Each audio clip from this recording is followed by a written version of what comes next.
Dadako na tayo sa ating usapang pangkalusugan. Pag-uusapan po natin ang mga myths and facts about Hepa B. Ayan, makakasama po natin ngayong umaga. Siya po ay former president ng Hepatology Society of the Philippines at ng Philippine Society of Gastroenterology. Sa ngayon po ay Executive Council po siya ng Asian Pacific Study of Liver. Palakpakan na natin. Second time niya na dito, Dr. Diana Payawal. Good morning, Doc. Good morning. Good morning, ma'am. I'm very happy. Ako ho ay nagagalak na maging guest niyo ulit dito para ma-discuss natin yung hepatitis B. Yes, maganda yung talakayan natin ngayong umaga, no? Hepa B, no? May Hepa A, may Hepa B, may Hepa C. Ano ba particular itong Hepa B? At pag-usapan na rin natin yung mga myths and facts about Hepa B. Ang hepatitis A, where there are actually 5 hepatitis viruses. Ang hepatitis B, C, and D are all blood-borne. So, ibig sabihin, secretions and blood-related diseases. Sa A and E, ito ho ay fecal-oral. So, ang B, C, and D, ito po ay nakukuha. Pag nakuha nyo ho at hindi kayo nagkaroon ng immune-mediated or antibody, you can go into the chronic phase. So, matagalang sakit. Pag ito po ay matagalang sakit at hindi nasugpo agad, kayo ho ay pwedeng magkaroon ng liver cancer, cirrhosis, and hepatitis B is the leading cause of liver cancer in the Philippines. Yan. Okay, so iba pala yung mga nakukuha sa pagkain. Yung sa B, yun yung sa blood transmission. Paano nga po ang transmission? Tama ba? Ng Hepa B? Ang hepatitis B, pwedeng makuha sa dugo, pwedeng sa secretion, so it can be sexually transmitted. Pero sa Philippines, ito po ay vertical transmission, so mother to fetus. And almost 60% is horizontally transmitted. Ang data ho namin sa hepatitis B is 16%, so almost 1 to 2 million Filipinos may be infected with hepatitis B. Imagine, no, mga nganak ka, tapos hindi mo alam na may Hepa B ka, may sasalin mo yun sa anak mo, ganun ang pwedeng transmission. Kaya kami po ay nakipagkaugnayan sa Philippine Society of Obstetrics and Gynecology para ito po, bago humanganak yung nanay, malaman natin yung hepatitis B status ng pasyente. Meron na hong batas ngayon na within 24 hours, dapat po mabakunahan ng bata ng hepatitis B. So atin hong dapat tugunan, meron ho kaming programa sa ating mga health centers, at saka ang PhilHealth po ay nakaugnayan na po sa amin na pag ang bata po ay nanganak, within 24 hours, dapat po mabakunahan ng hepatitis B. Ito po ay aming layunin sa Hepatology Society of the Philippines, yun yung Hep B, Get Hep B vaccination, na dapat po bakunahan natin ang mga bata maaga pa lang within 24 hours. Whether positive or negative ang hepatitis B ng mother. To avoid, no? To avoid transmission within, kasi pwedeng horizontal transmission. Right. Hindi ito kasama dun sa newborn screening? Kasama na siya. Kasama na siya. That's very good. Okay. At yun nga po, pag-usapan din natin yung mga sabi-sabi, di ba, yung myths and facts, yung mga maling akala ng marami nating mga kababayan. Kasi po, importante po yan para maiwasan po ang pagkakaroon ng ganyang sakit, tsaka ma-prevent. So, ang unang tanong ako to, sige. nakukuha ba ang Hepa B sa pagkain ng fishball at saka ng mga, yung sa mga madudum sa karinderya? Yan ang una namin, sabi ko na, there's Hep A and E. Ang Hep A and E can be obtained from street foods, no? So, dapat po, ang maganda sa Hep A, meron tayong bakuna. So, you can get vaccinated from Hep A. But of course, hindi namin sinasabing huwag kayo maging hygienic. So, Hep A can be, there is a vaccination. Hep E, wala. Okay? So, hindi yan nakukuha sa CR. Yan ho ang madalas na tinatanong sa amin. Kissing you cannot transmit the virus by kissing. Yes, there is a certain degree, especially if there is a nick. Pagka may sugat po sa ari or something, yan po ay pwedeng makuha. Pero yung mga sexual fluids, hindi. Yung semen, Hindi. In fact, ang study na pagka mag-asawa, sometimes nagkakaroon, sometimes hindi, Pero mas maigi, pag positive yung nanay or yung asawa, bakunahan mo na yung Okay.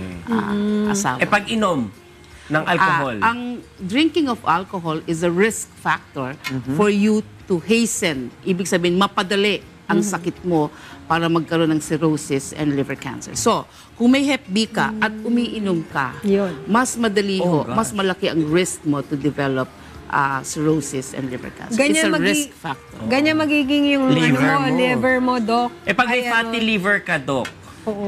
Ang fatty liver, fatty liver, there are four causes of non-alcoholic fatty liver disease. So, ang fatty liver, there is alcohol and there is non-alcoholic. Okay. So, if you convince yourself you don't drink much, which is about 2 to 3 glasses of beer per day for 10 years. Wow. Which, oo. Pero titingnan mo, Sarah. Sabi nga ni Miriam, what? Hindi, pero Addiction kasi ka bigla. ang mga pasyente pupunta sa amin mga 40s, they start drinking at 15. Yan. So, Bata pa the lang. 10 years, yun yung aming isang adhikain sa Hepatology Society to drink wisely. Okay, so dun sa tanong mo kung Alcohol. ang alcohol, yes, it can be a risk.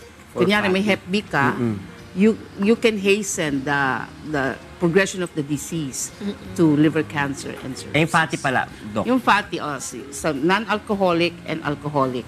Sa non-alcoholic, there are 4 risk factors. 10% over excess body weight, high triglycerides, high cholesterol, and diabetes mellitus. So Okay. itong 4 na to, kung ikaw ay meron ito, you have to discuss this with your doctor to screen you for a liver disease. Okay. Paano ginagawa yan? Sasabihin ko na rin. Sige Yes, nga. go. Madali ho. Pa-request kayo ng SGPT. It's a test to assess Kasama whether your naman liver sa- is inflamed, and ultrasound of the liver. Usually kasama naman yun sa mga executive check-up yung SGPT. Opo. Merong iba kasama, merong iba hindi kasama. Remember na yung pag mataas yung SGPT mo, ibig sabihin, maga yung atay mo. Yeah. So you have to find the cause. Hindi pa yung cirrhosis, hindi pa yung liver cancer. So you just have to find the cause. May lolo kasi, Ate Linoy, na namatay ng liver cancer. Because of yun nga, may Hepa B. Kaya medyo close din sa akin yung topic na to. Pero Doc, kapag may Hepa B ka, talagang sure na ma-develop yun into cancer, liver Hindi cancer? lahat. Kaya nga maraming kaming ginagawang monitoring. There are some patients with normal ALT, normal HBV DNA. Pag nandun ka, less risk to develop liver cirrhosis and liver cancer. So, kamukha ng ganyan, kung lolo mo positive, maganda siguro mas-screen lahat ang members ng pamilya. Kasi po, pwedeng hawa-hawa ito eh. Hawa-hawa pero hindi siya acquired. Hindi. Doctor. At kadalasan, pag lalaki ang positive, very minimal. Kasi nasa babae na nabibigay sa mga Okay. Doc, Yung- sinasabi rin nila, sorry ko. Sige. I was wondering, kung sa fatty liver, nakukuha rin yan sa exercise para... Yes, Tatanggal. lifestyle modification is one of the best things to address non-alcoholic So para fatty liver mag-diet din yung liver mo kung... So, Correct. Matanggal kasi yung fats. yung Matanggal yung 4 fats. na risk factors, if you notice, are all modifiable. Okay. Triglyceride. 10% over excess body weight is modifiable. High triglyceride and high cholesterol is modifiable. Yes. And Diabetes, diabetes, if you lifestyle control your din. sugar, then probably less risk. So yes, sir. Modifiable strategy like weight loss, exercise. 30 minutes exercise is recommended by American Heart, which the Hepatology Society thinks is wise, 30 minutes a day. Yeah. We're talking about prevention, pero may nagsasabi rin kasi, doctor, na ang HEMPA daw walang cure. Is it true? There is a cure. That is a very difficult statement, no? Merong hepatitis B ngayon na pwedeng ma-eradicate in only 1 to 2%, no? Pero ang gusto natin, yung HBV DNA bumaba at ALT bumaba. Pag ito po ay nakikita sa pasyente, less risk to develop complications related to liver cancer and cirrhosis. Okay. So, ang gusto natin is ma-identify itong mga pasyente at mapunta sila sa normal ALT at saka sa at saka sa HBV DNA na mababa. And there are like 5 or 6 drugs in the market that can help us do this. Meron ba mga signs, Doc, or symptoms sa pwede ibigay yung katawan natin na pwedeng magsabing, hello, may Hepa B ka? Yan ang pinaka nakakalungkot. Ang liver ang napakalaking organ sa katawan natin, but it seldom complains.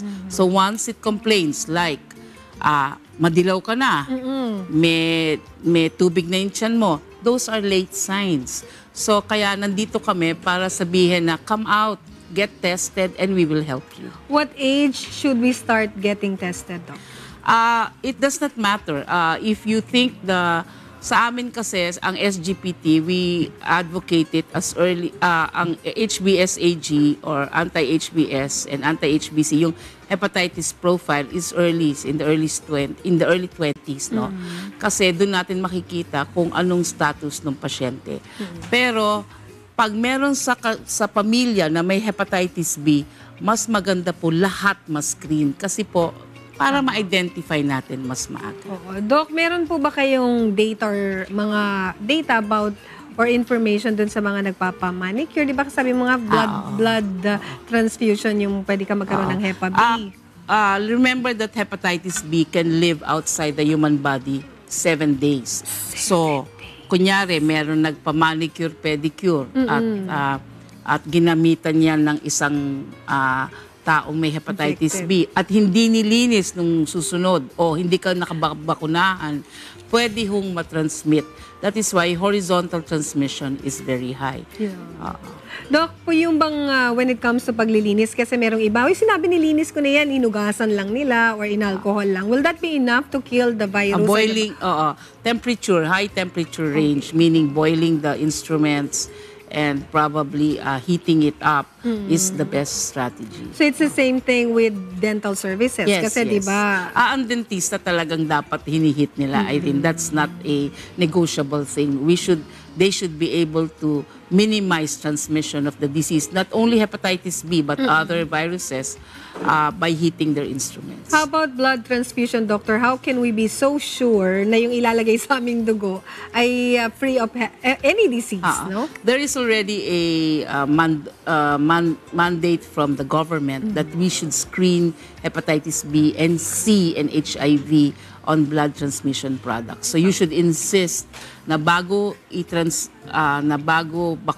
ilagay sa pasyente nyo, na-screen na dapat yan ng institusyon sa hepatitis B, C, and HIV. So it's not only B, it's hepatitis C and HIV. Yeah, be careful mga kasambahay, lalo na kung magpapa-injection kayo. Make sure na bagong-bago nilalabas pa lang dun sa lalagyanan, di ba, Doctor? Yung mga gagamitin sa inyo mga Magsabi lang ako ng isa sa tattoo because I see this often now among young individuals. Tattooing can be a source of transmission not only for hepatitis B but hepatitis C. And laging sinasabi sa amin na bago yung needle. Bago yung needle, yung solution hindi. So, remember when you tattoo, you dip, and then you, so yung dun sa dip tayo nagkakaproblema. Yan, wag na magpatato para hindi tayo mahawa ng kung ano-ano. Anyway, doctors, thank you so much. And meron po kayong website na pwede nilang bisitahin for additional information patungkol po sa mga sakit, no? Yung mga HEPA. Meron kaming www.liverpill.org. Ito ho ang website ng hepatitis as well as Hepatology Society of the Philippines. We can be reached at 961-3014.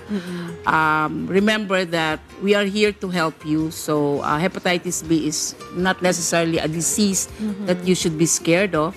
There are people and institutions and foundations that can help you. So please come and see us. Yes, at meron pa mahabol na tanong. Tanong ni Ate She. Oo, tanong ni Ate She. Or magiging tanong ni Ate She kasi wala pa. Pwede po bang mag-breastfeed yung may mga Hepa B? Yes, that is already a mandate that hepatitis B, you should, kasi ganito yun, ang hepatitis B, dapat ang bata na bakunahan within 24 hours. So, pag positive yung mother, then you can breastfeed the individual. So, ang issue dito is the benefit outweighs the risk. Mas marami tayong nakukuhang benepisyo sa breastfeeding, so we should protect the kid, and that is by vaccination. At saka isa pa, Doc, yung sa pagpasok mo sa trabaho, di ba isa yan sa mga chine-check, no, ng mga employers? Bawal di ba? na po yan. Meron Bawal na ho yan. tayong administrative order that hepatitis B screening should not be used as a hindrance to employment. So, meron na po tayong batas dyan, and you can see the website of DOLE. It is already there.